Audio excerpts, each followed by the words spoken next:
أعوذ بالله من الشيطان الرجيم.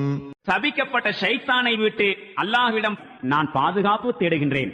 تلك الدار الآخرة نجعلها للذين لا يريدون علوا في الأرض ولا فسادا والعاقبة للمتقين.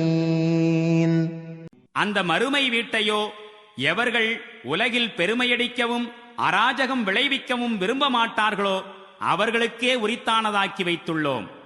மேலும் இறுதியில் நல்ல முடிவு இறையச்சமுள்ளவர்களுக்கே இருக்கிறது.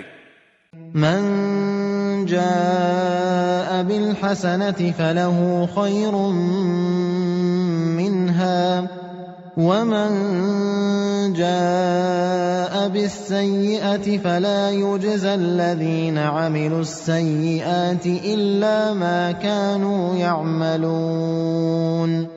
ஒருவர் நன்மையை கொண்டு வருவாராயின் அவருக்கு அதைவிட சிறந்த நன்மை இருக்கின்றது. எவரேனும் தீமையை கொண்டு வருவாராயின் தீமைகள் செய்வோருக்கு அவர்கள் செய்து கொண்டிருந்த தீமைகளின் கூலியே கொடுக்கப்படும்.